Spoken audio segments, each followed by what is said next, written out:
Can you change your voice? Yes, and it depends. And in other words, no, but you can change how you use it, which in many essences is changing it. What is the difference between training and changing? These are just a few questions and answers that come through my head as far as the malleability or plasticity of the voice.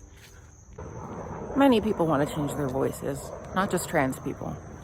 Many people wish to have a higher voice. Some wish to have a lower voice. Many wish to have a lower voice also, in fact. Many wish to extend their range. Many wish to become more comfortable in a portion of their range. Many wish to change the timbre of their voice. Many wish to purify or add color to their voice. And these are all, in a way, changing how your voice functions on a day-to-day basis, which in a way changes the physicality of it. Some want to change the size of their voice. Some don't project easily. Some project very vigorously. The main thing that people cite as not being changeable is voice type, specifically fuck, which is just sounded like a curse. Not the first time that anyone's ever said that. Basically, it is a set of vocal types that ranges from coloratura soprano to profound bass. And among women, lyric coloratura soprano to profound contralto, and leggero tenor to profound bass for men. When I was in college at TCNJ, I was pretty regularly typed as a baritone. I practiced operatically for a little bit as a male before I transitioned.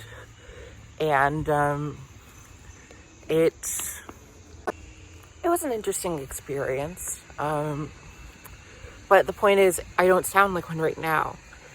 And physiologically, it's debatable whether I still have the physiology of a baritone or I actually have a default physiology of, say, a mezzo-soprano, and I can extend back into the baritone physiology if I want to. Because if I leave my larynx is currently in a very high position. It's in a very high position. It's just very habitually at that place.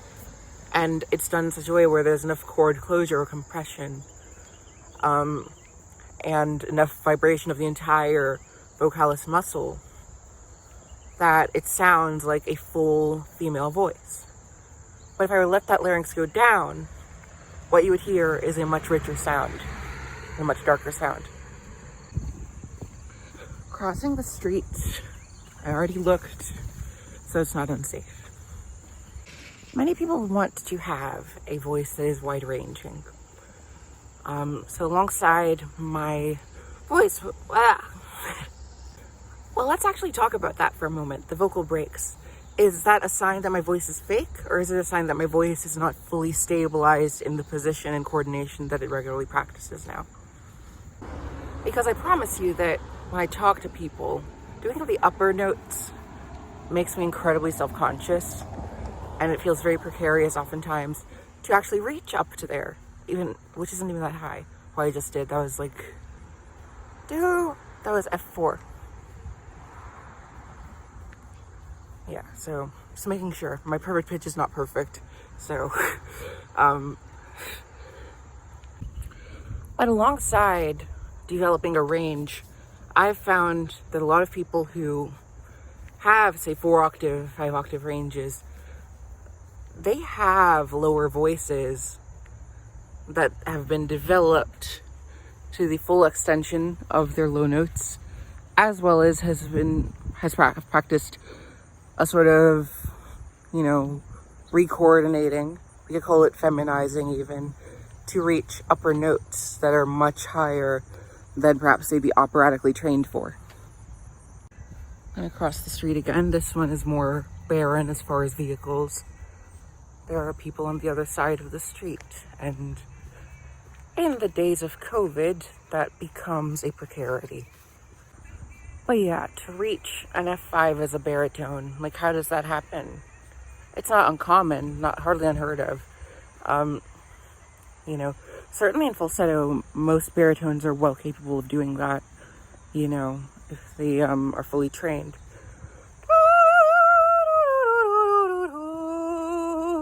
Was that it? That was it. I was off by a few cents. Yeah, a couple dozen cents. But the difference is, with a baritone, it's reaching. For me, that's not uncomfortable. You know, when I was male, my, I am still male, but goodness. When I had more outwardly male physiology and presentation, F5 was not a note that I hit frequently. I mean, it was a note that I practiced routinely, but I wasn't regularly, like, going, like, you know, up there, you know. Out of the windy moors, we'd roll and fall in green. I raised the pitch up a bit for the sake of example, but yes,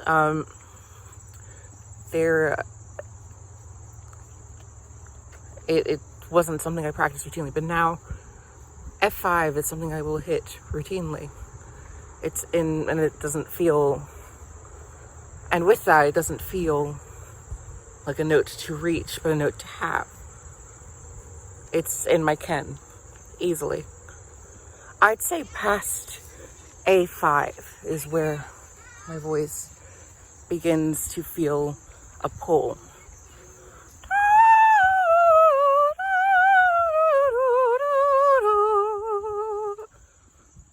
And let's see as far as low.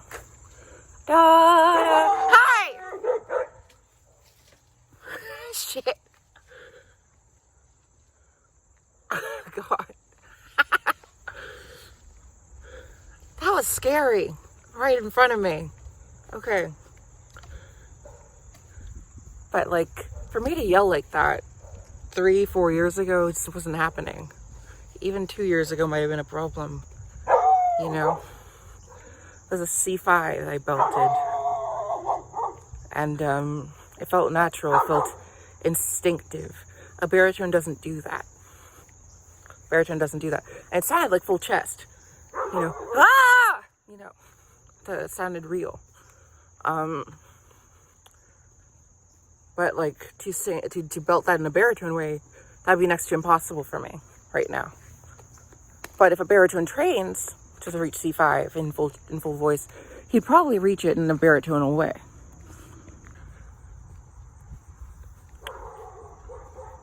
Hey, you gotta watch out for those dogs. Sometimes. Some of them. Dogs are cool. I like dogs. But, even when my voice lowers, when I feel it, like, hey, how are you? You know, I feel like when I do that, you know, which I just did actually just a second ago before this clip was taped, it's not particularly a masculine sound. It's more a gruff female sound at most, you know? This is all evidence that my voice has markedly changed. It's markedly changed. So much so that I don't even wish to show you how it really sounds, because I don't regularly use that voice and it misrepresents me. Though I did do that in the last video to an extent because I was like, screw it, sometimes my voice does get like that. That's just an aspect of being trans, it's a reality of how my voice developed. But it's not where my voice sits. It's mainly probably just a psychological thing that I feel the need to sometimes sing like a wide-ranging baritone.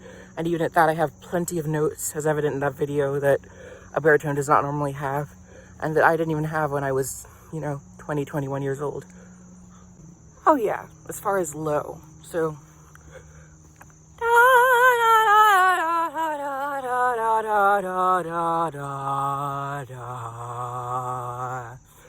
So below D3, really, I start to feel a pull down, or a pull, it feels more effortful, yes. I have to pull the voice down in order for it to come there.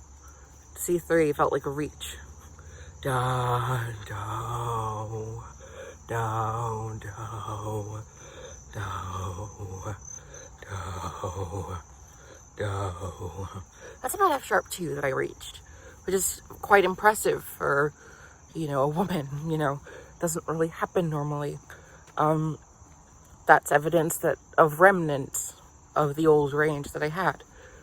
Even though it sounds nothing like a male, or like a baritone, it's a pitch that a woman typically does not have. You see this actually with Mariah Carey, who is female, and has notes that are low for an alto. And she's developed this low range through time, and that's alongside her, notorious ultra high whistle register, upper falsetto notes, and high soprano belts. A lot of people claim that she is naturally a mezzo-soprano or a contralto even, who basically converted her voice into a wide-ranging coloratura soprano voice, and used her vocal nodules to further bolster that transformation. And I honestly think that that's the case. I think that, what is a lyric soprano doing with a G sharp 2 in her range, It just doesn't generally happen, And that seems to go with my idea that if a voice has 3, 4, 5 octaves, something's been done to create that. Not 3, 4, or 5. 3 is kind of standard, but 4 or 5 is a lot. Even 3 is a lot, to be honest. That's a developed voice. If you have at least 3 octaves, you have a developed voice. 3 usable octaves, that's A2 to A5, for instance, or D3 to D6. That's a thorough range. It's thorough. Here, let me show you 3 octaves.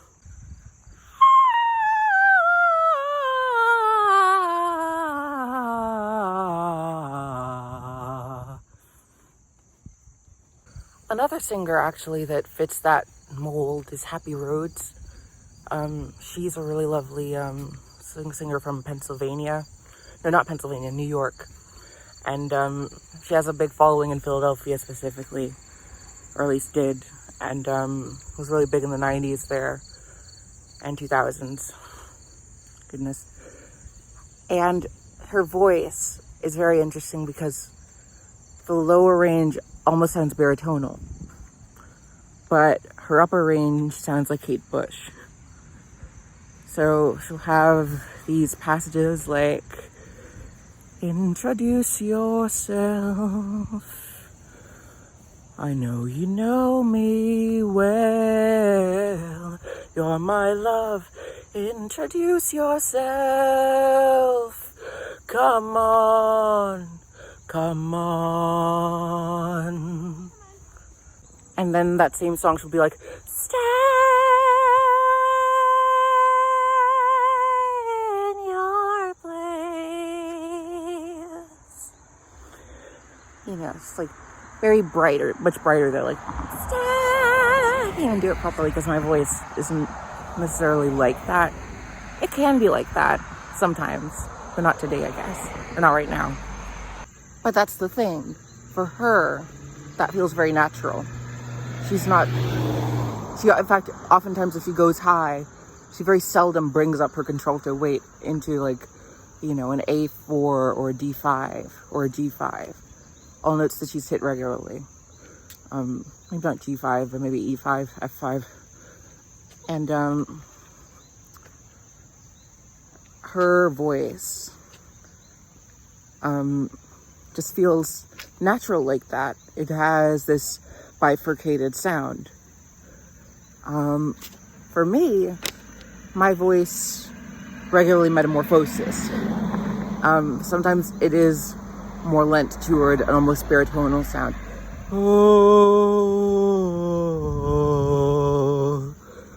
And sometimes it's like this.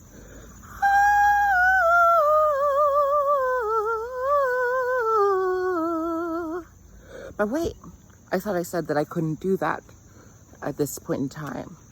So how much of it is psychological? How much of it is physiological? How much of it is in our control, our behavioral control. It's hard to say. But that's the thing. For her, that feels very natural. In fact, oftentimes if she goes high, she very seldom brings up her contralto weight into like, an A4 or a D5 or a G5. All notes that she's hit regularly. Maybe not G5, but maybe E5, F5. And her voice just feels natural like that. It has this bifurcated sound.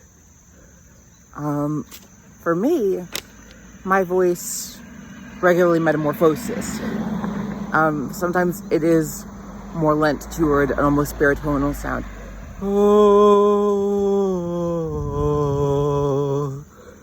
And sometimes it's like this.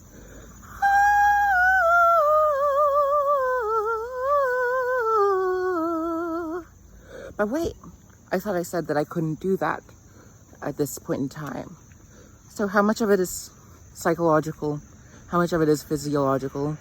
How much of it is in our control, our behavioral control? It's hard to say. I think anyone practicing voice modification or training their voices or building their range or changing their voice is in need of recognizing that. That's basically a three-sided coin. You have one side that says your voice is you and you have only your cartilage to work with. You have another side that says your voice is you and you can do as you will with it. And there's another side that says your voice is you and it is predisposed to how you feel, how you are. It changes with you. All of these things are true, but not necessarily easy to see alongside each other, at least in practice, namely.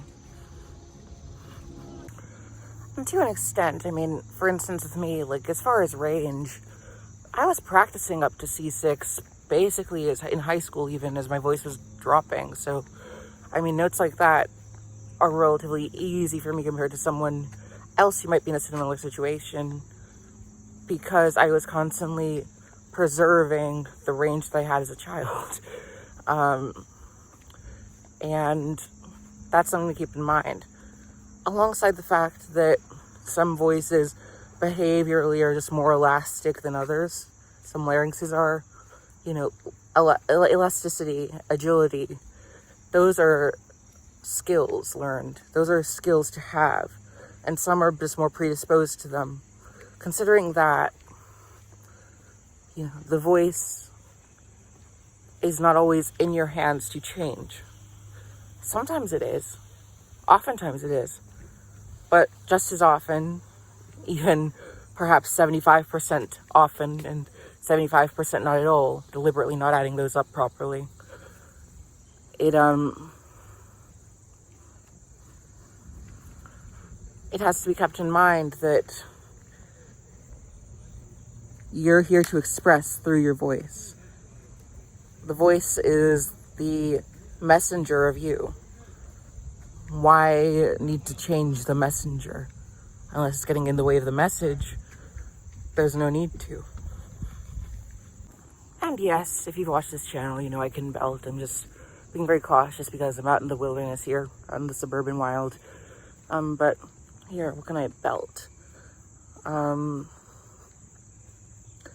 I'd give my all to have just one more night with you. I'd risk my life to feel your body next to mine, 'cause I can't go on living in the memory of our song. I give my all for your love tonight.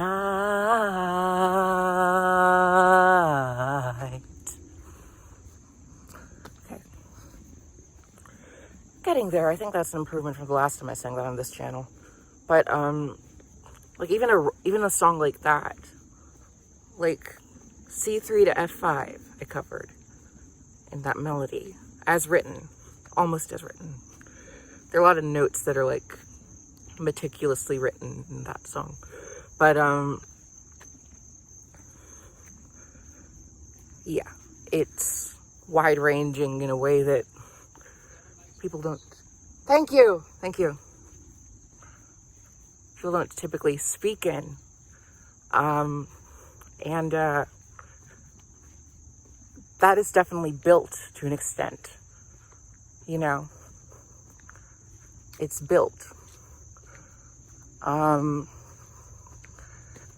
don't just come out of the womb or of puberty being like, holy shit, guys, holy shit. You know, you don't do that. You learn to do that. And you excavate from the newer, lower pitches, and you preserve the older pitches that are higher. And eventually you develop a coherent, consistent range that you can work with that serves to your wide array of musical purposes and desires, or even speech-related purposes and desires. I can fluctuate my voice all I want to, but I don't necessarily want to all the time. And as a result, like I said, if it's not getting in the way of the message, why change the messenger? And yeah, I think a lot of trans individuals who are seeking to modify their voices might benefit from this lesson themselves, because the purpose of feminization is not just even to feminize, is it? It's to bring a voice to a point where you feel that you can be present in it, or you feel like it is actually representing you. A soprano is very different from a contralto, you know. Tenor is very different from a bass baritone, you know. And a baritone is very different from a mezzo soprano.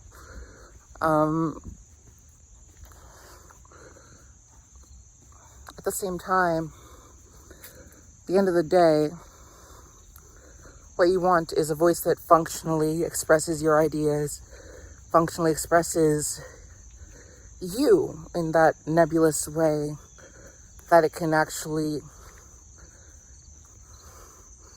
you know, exude your soul's energy, for lack of better terms.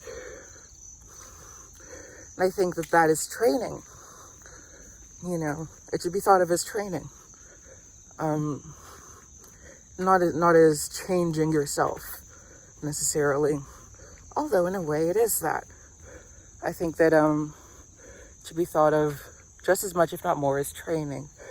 Because with training, you gain the chance to express what's inside outwardly without any obstacles in the physical. Does that mean Mariah Carey has a 5-octave soul? I don't know. But the thing is, her message can be relayed through her voice. And at the end of the day, that's what you want. Personally, I'm not very confident in whistle, at least beyond when I am. When I'm confident in it, it rocks. When I'm not so confident in it, it's hard to pull off. We don't speak in there, and it's not a regularly used register among anyone other than a relatively sheer few. But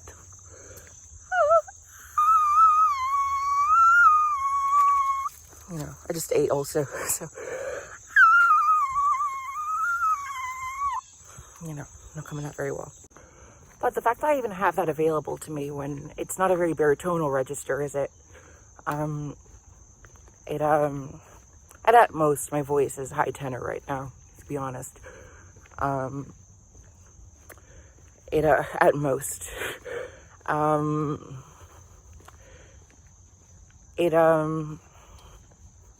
It's mine now, you know. And, you know, oddly enough, everyone has that. Whistle is just when you're vibrating along the side of the vocalis muscle as opposed to along the cricothyroid or thyroretinoid muscles. Instead, the cartilage alongside those is vibrating most dominantly. Everyone has that. Yet, not everyone uses it. Not everyone uses it regularly, and not everyone uses it well. And not everyone feels like they have access to it. Not everyone does. Don fatale, o don crudel, il suo furor, il mio ciel, tu ti fai fatale. I'm still learning that one. So yeah, to conclude, I think that with voice, you can change it insofar as you need to, as you really need to. But changing it would be to change the mechanism that drives. And you're doing that by driving. So if you feel comfortable and at home is a better term, in your voice, in your vocality, then you have little need to change it. You just have a need to hone it, to make sure it's oil changed, But changing your voice, you can always change the way it drives. You can change the way you drive. You can change the average MPG, But go easy on yourself, I suppose. Work with what you have, work to what you seek to work to, and make sure you're expressing yourself in the end, Otherwise, what's it all for? Like, share, comment, subscribe. My Instagram is at Shy Extroversion. And my, I always say that, Shy Extroversion. Shy Extroversion. And my Facebook is Jillian.omatoso. Don fatale, o don crudel, il suo furor, il mio ciel, tu che ci fai, son vanatele, ti maledi,